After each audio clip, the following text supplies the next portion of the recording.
Namo tassa bhagavato arahato samma sambuddhassa.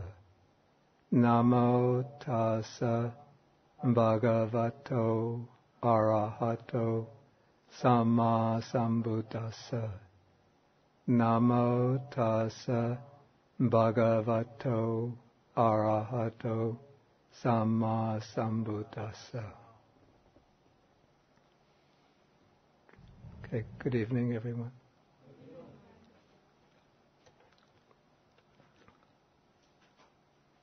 Okay, last week we started to discuss the Kīṭāgiri Sutta. This is the discourse that the Buddha gave in the town of Kīṭāgiri, and this is Sutta number 70 in the Majjhima Nikāya, the middle-length discourses. And the section of the sutta that I'm focusing on is the section where the Buddha explains the 7 types. He's speaking about 7 types of noble disciples, which he calls 7 kinds of persons found existing in the world.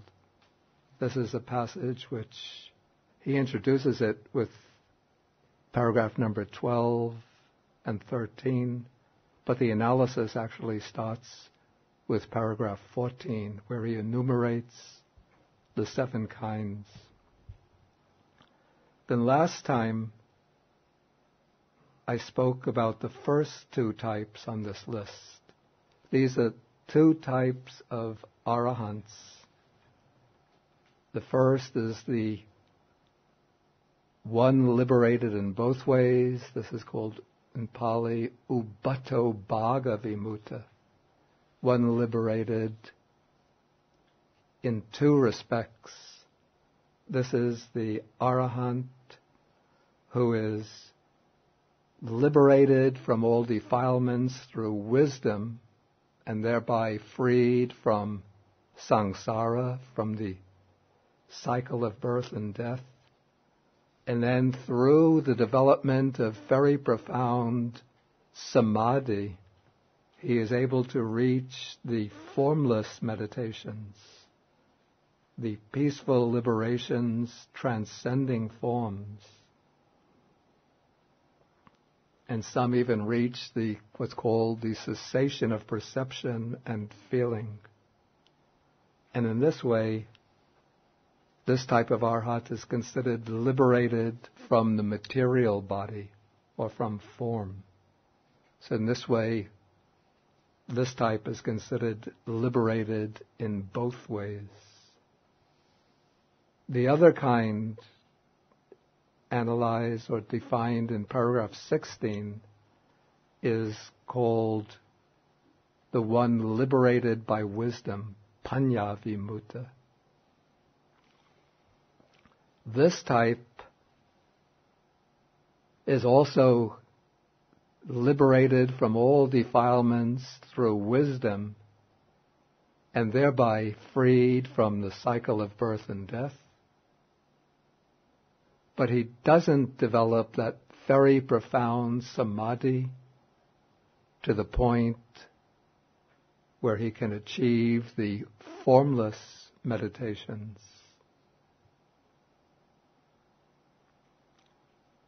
And so he's not considered to be liberated from the form body.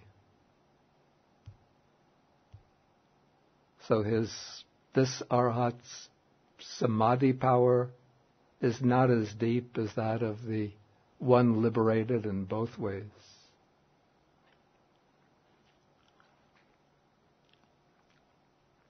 Okay, and the Buddha says of both of these 2 types, he's speaking about monks, he says, both of these 2 types do not have any work to do with diligence because they have done their work with diligence, and so they are no longer capable of being heedless, of being negligent.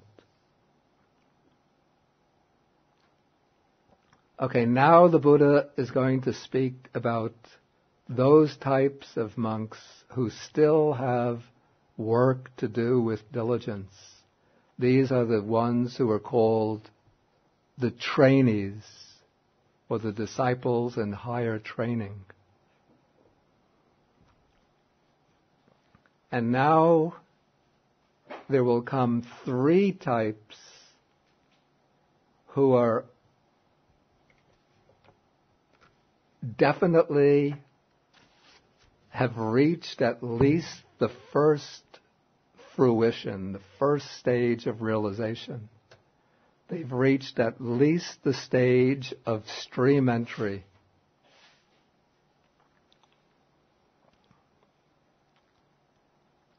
But they have not yet reached arhatship. These 3 types, defined in paragraphs 17, 18, and 19, are called the body witness. In paragraph 18, the one attained to view. And then in paragraph 19, the one that's translated, and I say with some reservations, which I'll explain, as one liberated by faith. I'll write these Pali words.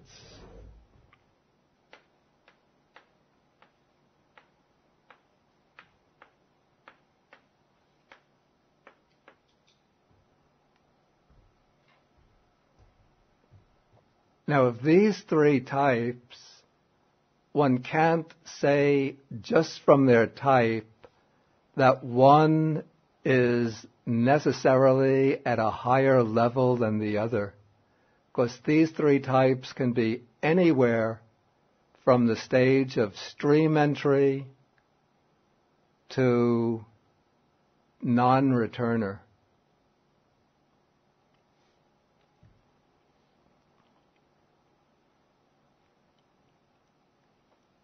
In fact, it could be even beyond non-returner. They could even be practicing for the attainment of the fruit of arhatship without yet having reached it.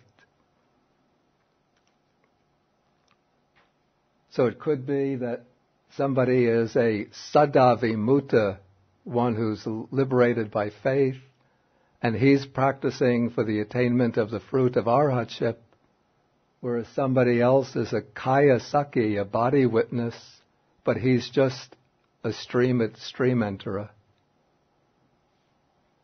And somebody might be a ditthipata, one who is attained to view, and he might be a non-returner, once returner. So all 3 types could be at any of these 3 levels: stream enterer, once returner, or non-returner.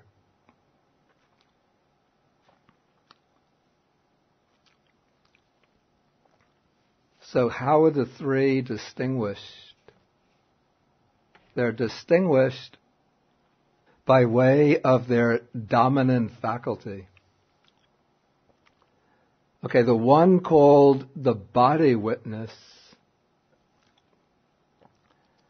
this is a person, we have the definition here,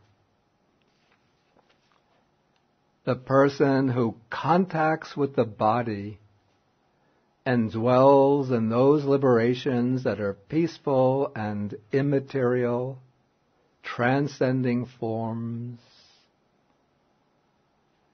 And some of his taints, some of his defilements are destroyed by his seeing with wisdom. That kind of person is called a body witness. That is, this person has eliminated to some extent the defilements through wisdom.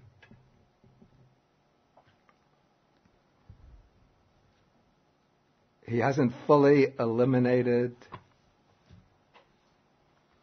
the taint of sensuality, the taint of craving for existence, or the taint of ignorance, but he's eliminated a certain percentage of those taints, to some degree that those taints have been destroyed through wisdom. And this kind of person is able to enter into the formless attainments.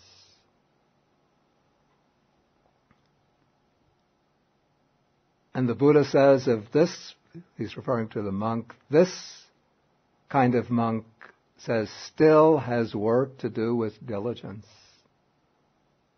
For what reason? Because when this person makes use of suitable dwelling places and associates with good friends and balances his spiritual faculties, those are the 5 faculties of faith, energy, mindfulness, concentration, and wisdom, then he may, by realizing it for himself with direct knowledge, here and now enter and dwell in the supreme goal of the spiritual life, for the sake of which clansmen rightly go forth from the home life into homelessness.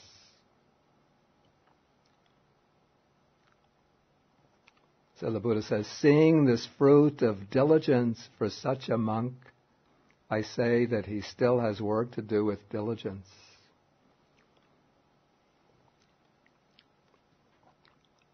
Okay, now the second type is a person called attained to view, ditthipatto.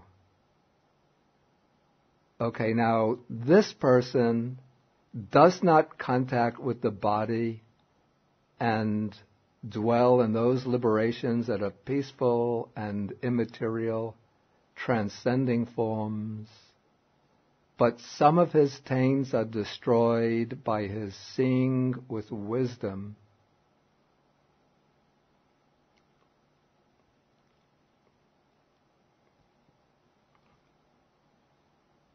And he has reviewed and examined with wisdom the teachings or the Dhammas proclaimed by the Tathagata.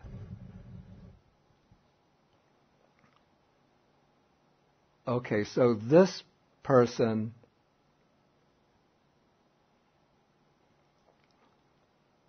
doesn't reach the formless attainments, destroys the taints, the defilements, partly through wisdom, and his special way of practice is by examining the teachings, the Dhamma, with wisdom.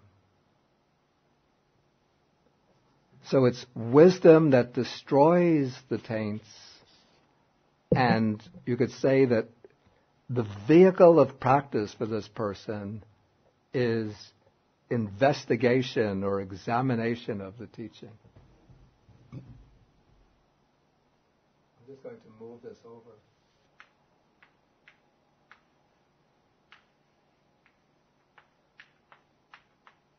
So we could see a pretty direct connection here, right? Between the Ubbato Bhaga Vimutta Arhat, that's the Arhat who's liberated in both ways, and the body witness, the Kaya Sakhi. Both of them achieve the formless meditations, the formless samadhis. But the difference is that the one liberated in both ways has developed the wisdom to the point that all of the defilements are eradicated. But for the trainee, the body witness, the defilements are only partly eliminated. And then we could see a connection between the one attained to view, the Ditthipatto, and the wisdom-liberated Arhat, Panya Vimutta. Both of them lack the formless meditations. Both of them use wisdom to cut off defilements, but the wisdom liberated arhat has eradicated all the defilements, whereas the Ditthipata, the one attained to view, has eliminated defilements only partly.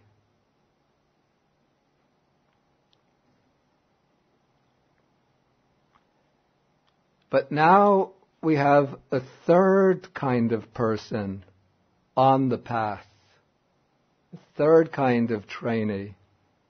And this is the one, it's come down in Pali under the name Saddhavimutta, which is translated liberated by faith.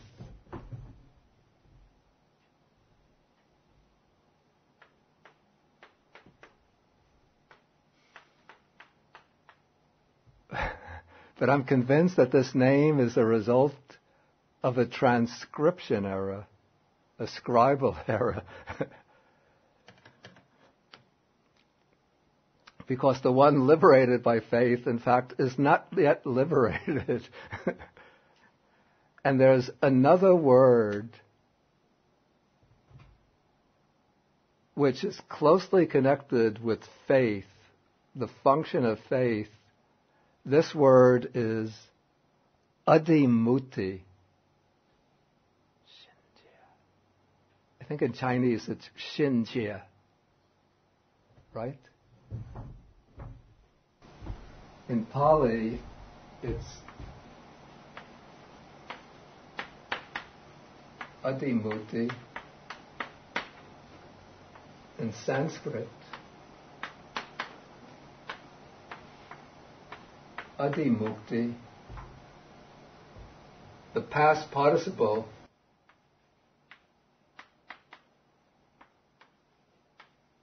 would be adimutta,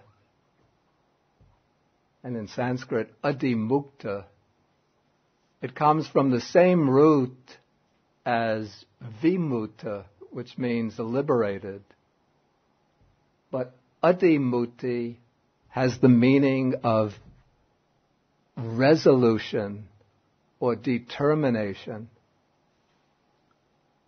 It's based on the same root, muchati, or the root is much, and the verb muchati.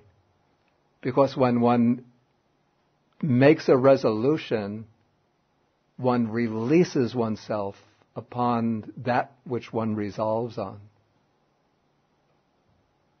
So it has that sense of releasing oneself and dedicating oneself to that which one has resolved on. Sort of one lets go of one's reservations, inhibitions, and fully plunges into that which one is dedicated to.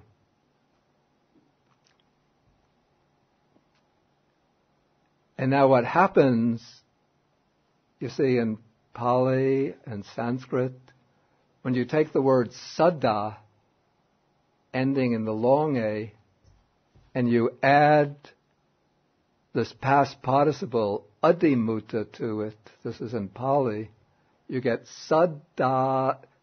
The A of adimutta joins with the A of saddha, so you get saddhadimutta.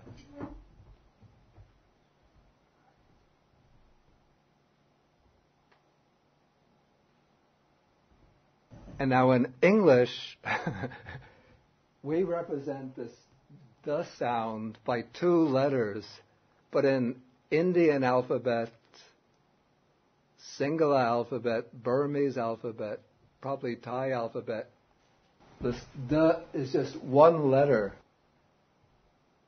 And in contemporary Devanagari,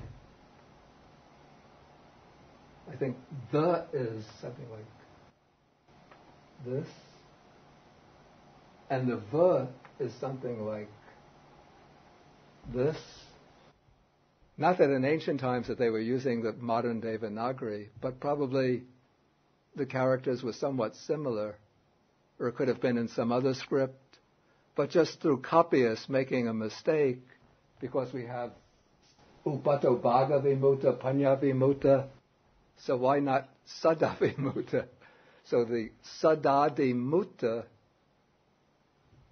which was probably the original word, got changed to sada vimutta. And I checked just before, I checked the Abhidharma Kosha, which is this Sanskrit Abhidharma work, to see what it has for this. It also lists these types of disciples. And it has Shraddhadi Mukta. So it supports my hypothesis. Shraddha is the Sanskrit form of Saddha. And so it doesn't really mean liberated by faith, but it means one who is resolved through faith. So this is somebody who is practicing determinately based on faith. Okay, then we have the definition of the person liberated by faith or resolved through faith. Here, some person does not contact with the body and abide in those liberations that are peaceful and immaterial transcending forms, but some of his taints are destroyed by his seeing with wisdom. Okay, up to that point, very similar to the one attained to view. And his faith is planted, rooted, and established in the Tathagata. This kind of person is called one liberated by faith or resolved through faith. Okay, so this type of person differs from the previous kind in that for both they will be liberated through wisdom, because it's wisdom that cuts off the defilements. But the one who is attained to view, or maybe it should be one who is attained through view, is one who emphasizes wisdom, the investigation and examination of the teachings or of the principles made known by the Buddha. The other is the more emotional type, who undertakes the practice based on planting faith, trust, and confidence in the Buddha. Okay, so all three of these, the Buddha says, still have work to do with diligence.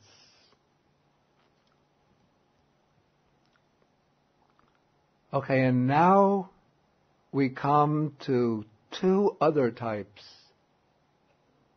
Well, maybe I should ask whether there's any questions on these three types. Yeah. The question I have is the one liberated by faith, to use the term here. Is he likely to reach arahanthood through both ways or through Pana? That's a good question.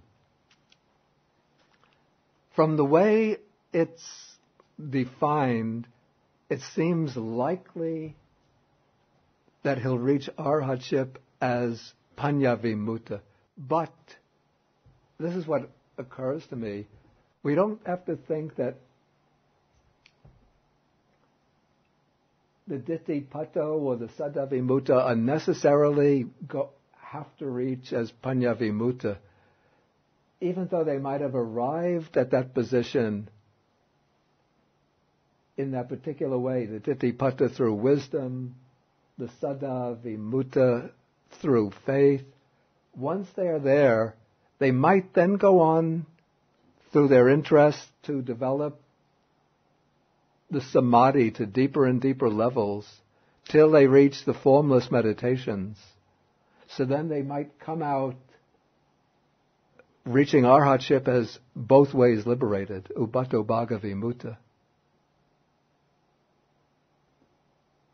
Okay, if you could explain just the words contact with the body or not contact with the body.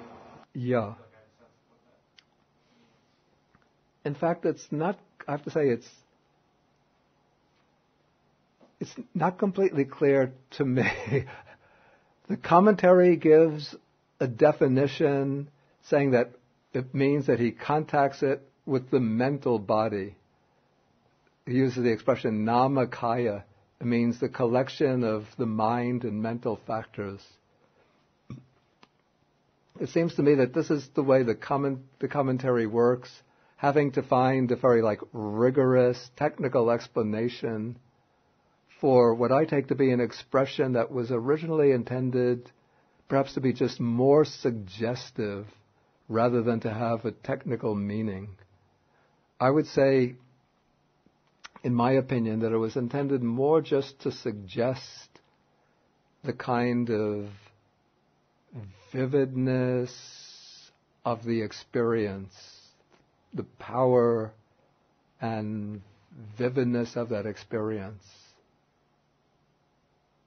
And that we don't have to tie it to a kind of technical explanation in terms of a mental body as contrasted with a physical body.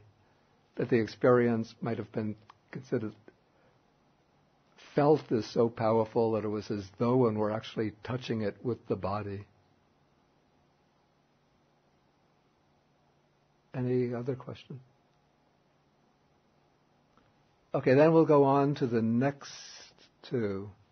Now we have two types of persons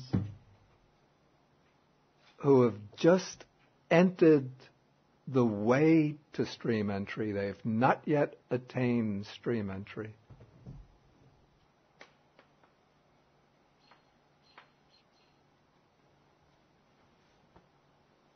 Okay, these two are called in Pali, the Dhammanusari and the Sadanusari. Anusari means going along with, following along with, practicing in accordance with. Okay, and so we have, so here it's translated follower. The Dhamma follower and the faith follower.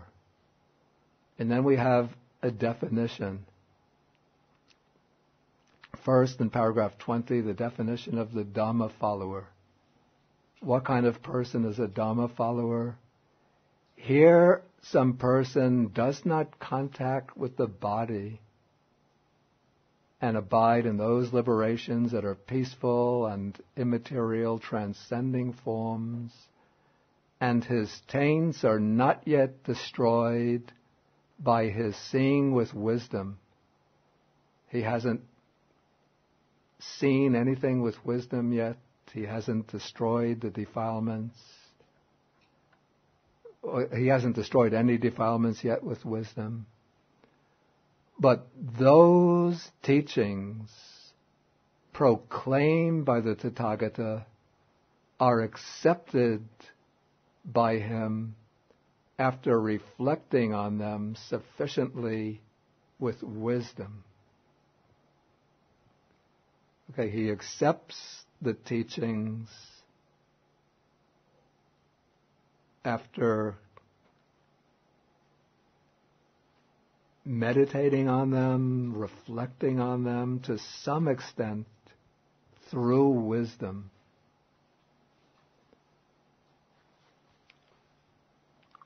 Further, he has these qualities. He has the faculties, the 5 faculties of faith, energy, mindfulness, concentration, and wisdom. So this person is called a Dhamma follower, and then the Buddha says this person still has work to do with diligence.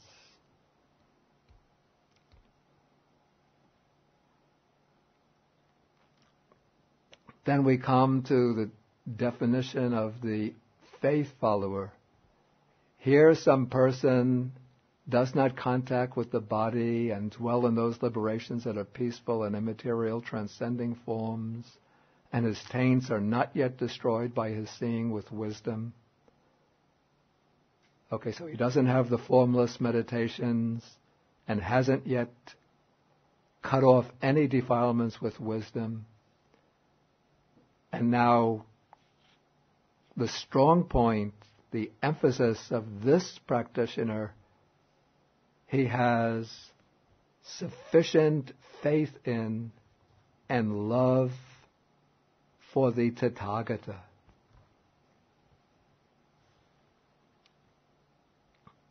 The text says, Tathagate chasa saddha matang hoti pema matang. One also could have translated this, he has merely faith for the Tathagata, merely love or devotion for the Tathagata. But it doesn't seem possible that one could become definitely set on the way to stream entry through faith and love, faith and devotion. One has to have some degree of wisdom or insight. But this disciple also has the 5 faculties. He has, besides faith, he has energy, mindfulness, concentration, and wisdom. So this kind of person is called the faith follower, the sadhanusari.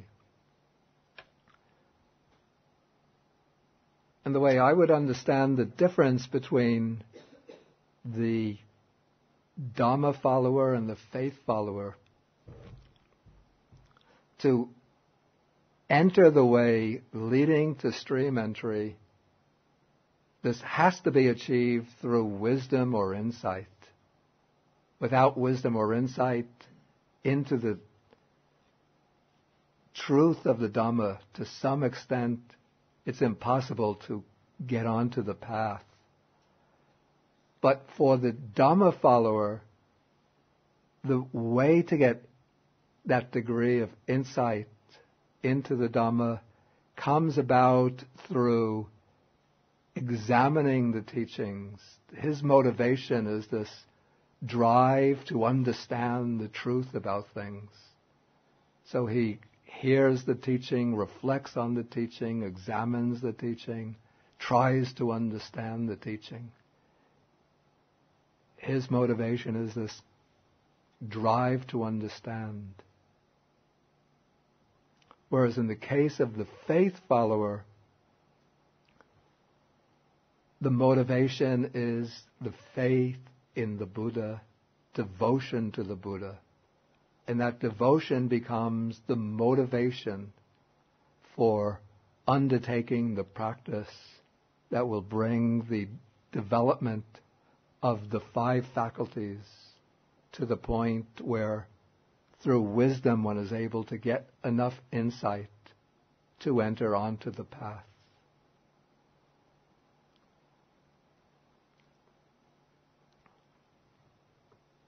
Now there's another sutta, it's actually a series of suttas, that comes in the Samyutta Nikaya.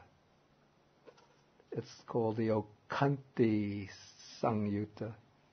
Connected Discourses. Oh, I took the wrong volume. Connected Discourses on Entering. This was on the handout that we gave out last week.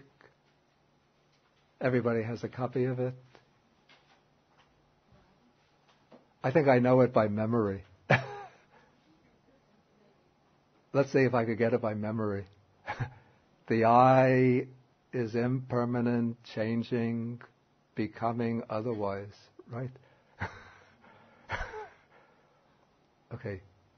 One who resolves on these teachings, these dhammas, and places faith in them, is called a faith follower. Is that correct so far? Now, what comes out in English, one who resolves on these teachings and places faith in them, in Pali is adimuchati sadahati. The verb there, I've erased it. Adimuchati is the verb from which adimuti is derived. And sadahati is the verb from which sada is derived.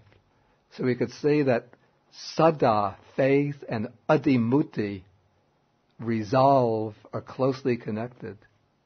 So that's why we get sadadimuta, resolve through faith. Okay, so one who resolves on these teachings and places faith in them is called a faith follower. Such a one has transcended the plane of the worldling, the ordinary person, has arrived at the plane of the noble ones, is incapable of taking rebirth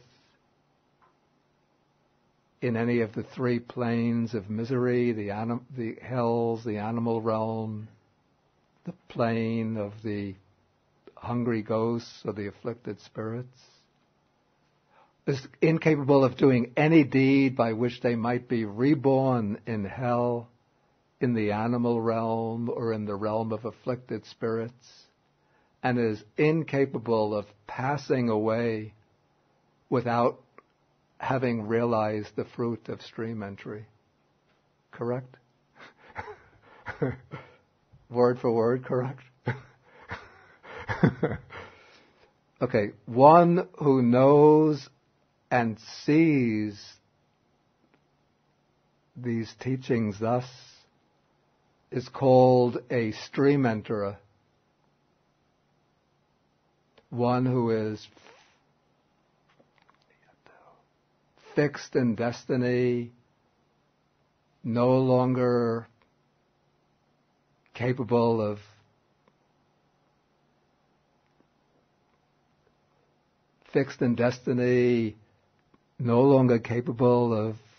being reborn in the lower worlds, bound for full enlightenment.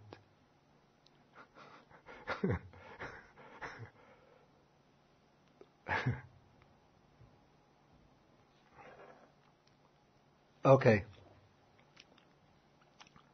So that is the faith follower.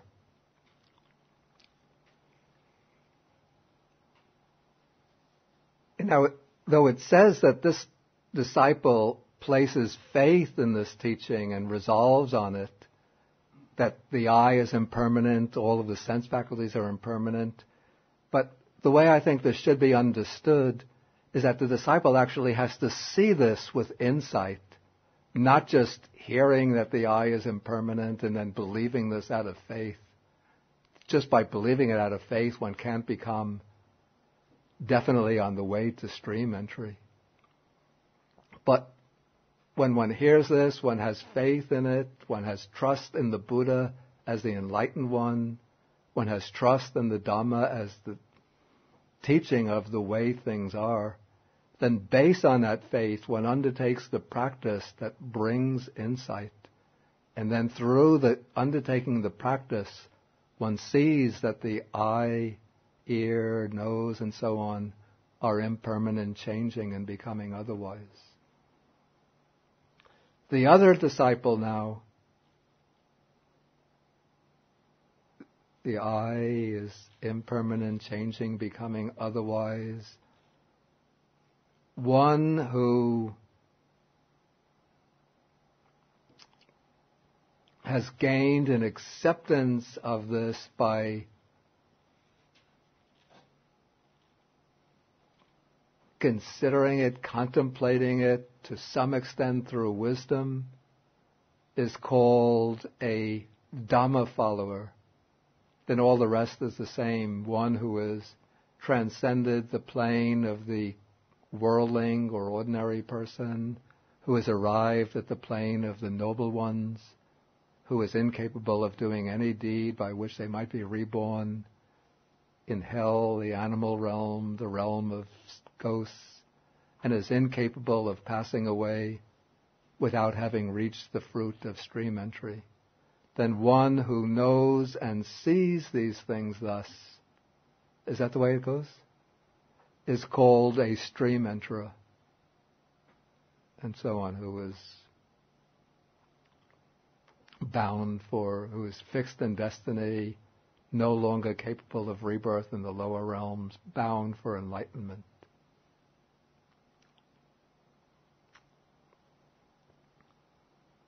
Okay, so in the case of the Dhamma follower, rather than simply accepting this teaching on faith and investigating out of faith, or practicing insight on the basis of faith, there comes this urge for a deep understanding, this drive to comprehend, this sort of need to grasp intellectually and understand the nature of things, and that becomes the motivation for the practice of insight.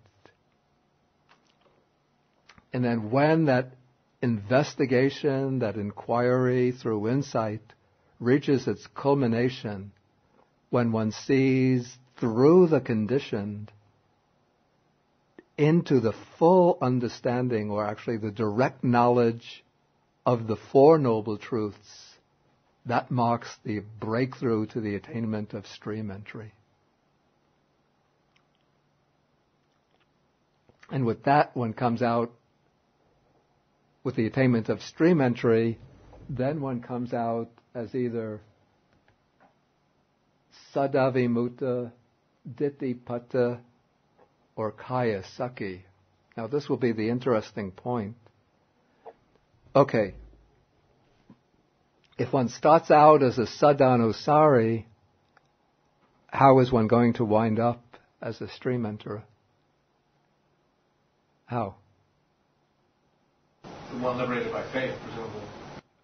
Yeah, it's almost certain that one will be one liberated by faith. Now, if one starts off as a Dhammanusari, how is one going to come out as a stream enterer? One attained to view, because it says that the Dhamma follower is one who does not contact with the body and abide in those liberations that are peaceful and formless. And so it seems this raises an interesting question. I haven't seen this discussed in any commentary. What happens to the meditators? And there must have been these meditators in the time of the Buddha. There would have been yogis, would have been practicing as ascetics in the Himalayas, in the forests, before meeting the Buddha's teachings, and they would have been masters of the arupa jhanas, and yet maybe they would have been dissatisfied with their practice. Something would have led them to the Buddha, and they would have realized, this is the way to enlightenment. Then they would have learned the Buddha's teaching and started to practice.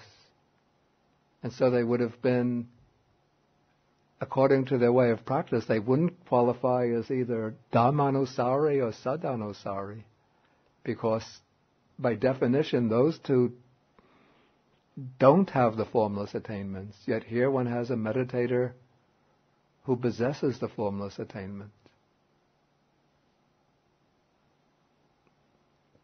What happens?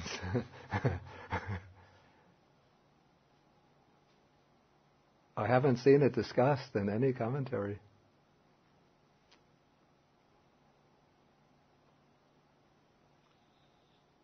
But my own speculation would be that they probably don't go through these two stages, but probably because they already have sufficient foundation of strong samadhi, that once they get the teaching of panya, the teaching of wisdom, that as soon as they apply their mind to it, they're able to go directly from the stage of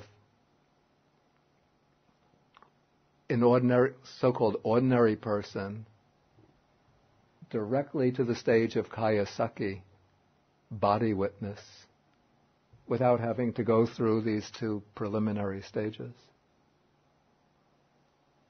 But that's just my opinion. I haven't seen this discussed. I haven't even seen the problem raised in any traditional commentary.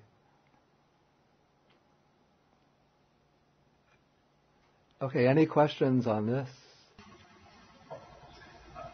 I guess the question I have is for the one we're speaking about, who's liberated in both ways, who didn't enter the bottom level. Is it fair to say that they don't need to have faith? No, they definitely will have faith. They'll have faith as one of the 5 faculties.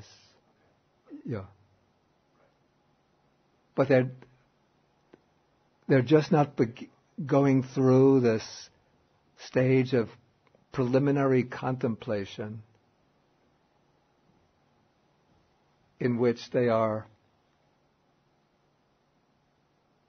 they would have to have, in order to accept the Buddha as teacher and to accept the teachings as a basis for practice, they would have to have that kind of preliminary faith. But it wasn't the history of their awakening doesn't involve an initial faith that got them started necessarily the way that one of the faith followers would have started. It sounds like their kind of faith would be different. It would be just like a willingness to place trust in the Buddha as a guide. It would be less of an emotional, devotional type of faith. The faith follower and the Dharma follower, I notice, are considered transcendent. They transcend the worldling. Yes, both the faith follower and the Dhamma follower have passed beyond the stage of the worldling. Both of them are definitely on the way to stream entry. So in terms of we have the other scheme of classification, which is out of the 8 types of noble persons.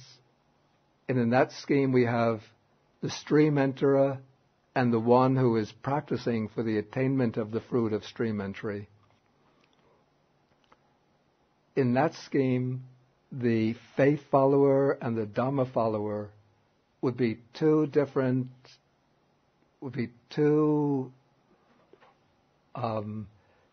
types of persons who are practicing for the attainment of the fruit of stream entry.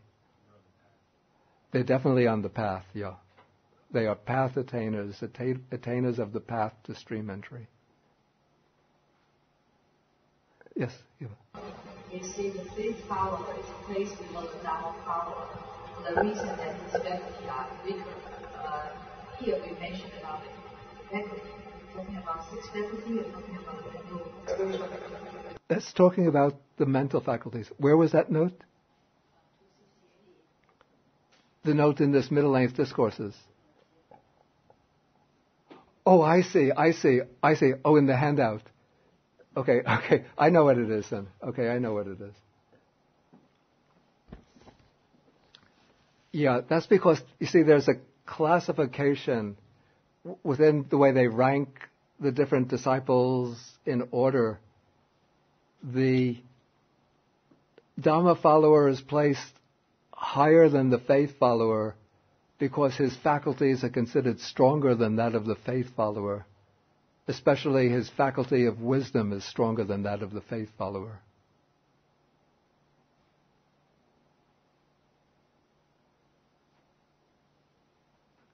Yeah, it's the 5 spiritual faculties, especially the faculty of wisdom. Yeah. Just one other quick question. In describing the Dhamma follower,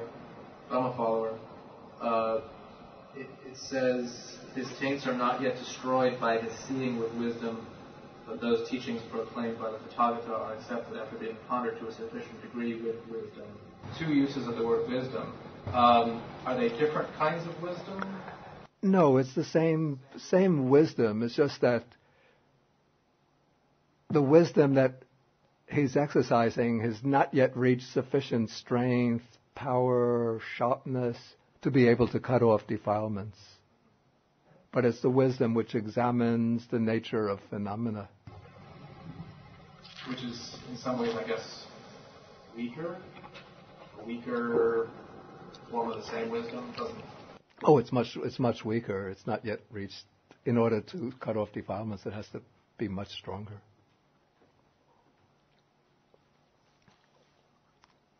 Okay, just go quickly through the rest of the sutta. Here, if we remember, the Buddha has been giving an admonition to these monks of Kīṭāgiri who had been rather lax in their training. And so now the Buddha says that final knowledge is not achieved all at once, not suddenly, but rather it's achieved by a gradual training, gradual practice, gradual progress. And then paragraph 23, he explains some of the steps of the gradual progress, gradual practice. And so first, a disciple, in order to set out on the path, has to have faith in a teacher in order to visit him. And to visit him, he has to pay respects. Then when paying respects, he has to give ear. That means to lend an ear to the teaching. Especially in the Buddha's time, there were no written teaching, so you have to listen to the teaching. Then when one hears the teaching, this is the Dhamma, then one has to remember it or retain it in mind. Then when one retains the teachings in mind or memorizes the teachings, then one has to examine the meaning of the teachings.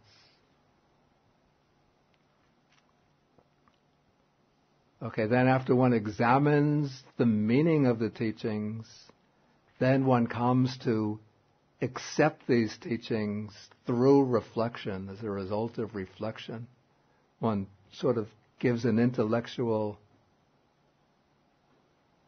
acknowledgement or acceptance of the teachings. And interestingly, this word that's translated acceptance here in Pali is the word khanti, which also is translated as patience. So intellectual acceptance and patience both have in common this idea of accepting something which is difficult to accept. Okay, then when one gains this reflective acceptance of the teaching, then zeal or enthusiasm springs up. Then when enthusiasm springs up, then one applies the will.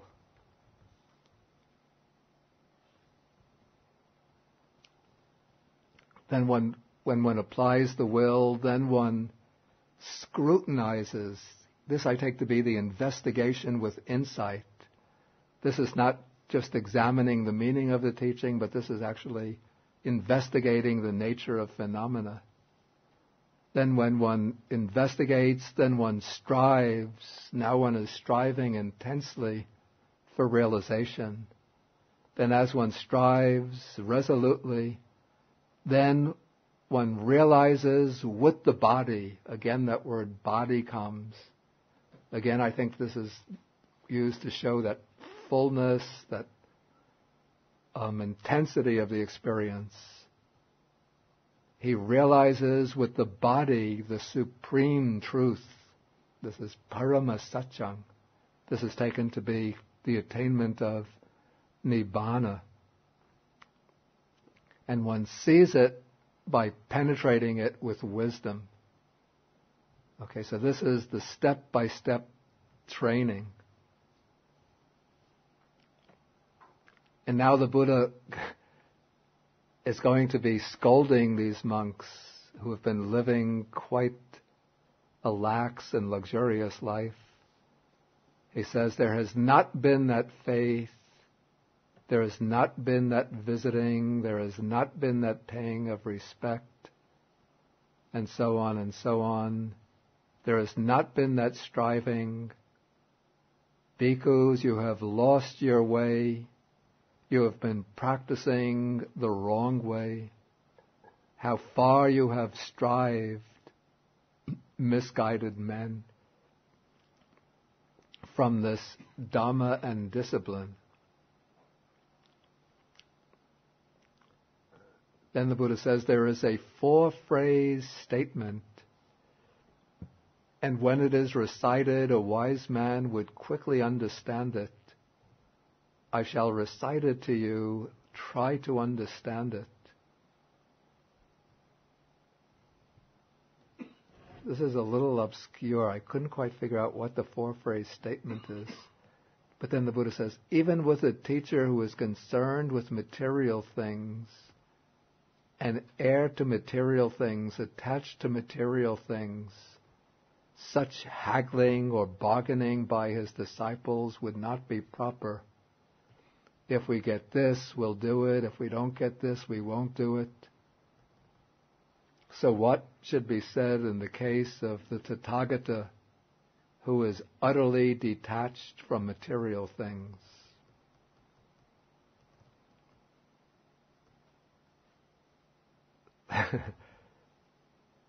People think the Buddha is always very soft and gentle, but sometimes he's very stern. This is a place where he's very stern. He says, for a faithful disciple who is intent on fathoming the teacher's dispensation or the teacher's message, it is proper that he conduct himself thus. The Blessed One is the teacher. I am a disciple. The Blessed One knows. I do not know. For a faithful disciple who is intent on fathoming the teacher's dispensation, the teacher's dispensation or the teacher's message is nourishing and refreshing. For a faithful disciple who is intent on fathoming the teacher's dispensation, it is proper that he conduct himself thus. And these are very strong words. Willingly let only my skin, sinews, and bones remain, and let the flesh and blood dry up on my body, but my energy shall not be relaxed so long as I have not attained what can be attained by manly strength, manly energy, and manly persistence. For a faithful disciple who is intent on fathoming the teacher's dispensation, one of 2 fruits may be expected, either final knowledge here and now, or if there is a trace of clinging left, non-return. Okay, that is the end of the sutta. And it says that the bhikkhus were satisfied and delighted in the Buddha's words. Okay, any questions?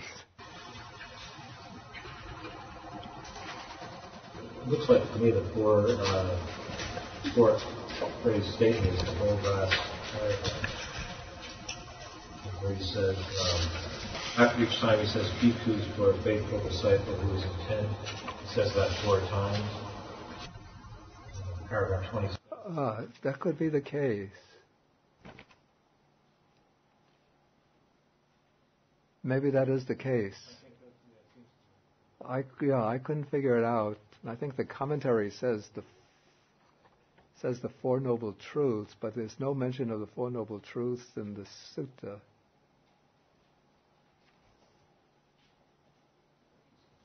Then I thought that it might be that resolution for arousing energy, willingly let only my skin, sinews, and bones remain.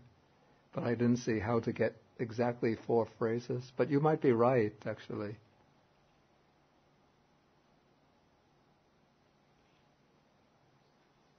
It could, that's a very good suggestion.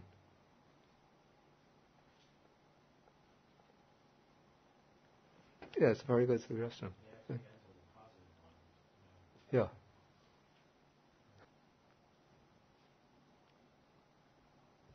Any further questions?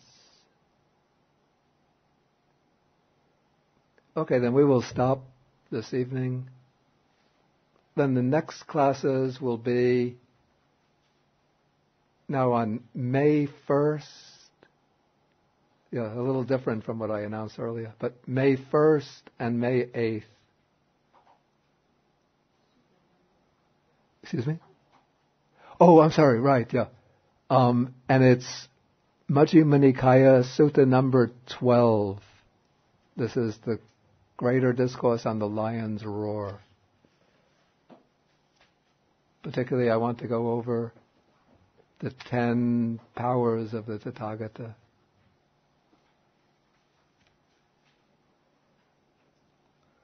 Okay, so let us end with the sharing of the merits. Akasata chabumata deva naga mahitika punyantang anumoditva chirang rakantu sasanam. Akasata chabumata deva naga mahitika punyantang anumoditva Chirang rakantu desanam. Akasata chabumata deva naga mahitika punyantang anumoditva chirang rakantu mang parang. Etavata cha amhehi sampadang punya sampadang. Sabbe deva anumodantu sabba sampati siddhya. Etavata cha amhehi sampadang punya sampadang. Sabbe bhuta anumodantu sabba sampati siddhya. Sabba sampati siddhya. Sabba sampati siddhya. Sabba sampati siddhi, sabba sampati siddhi, sabba sampati siddhi, sabba sampati siddhi.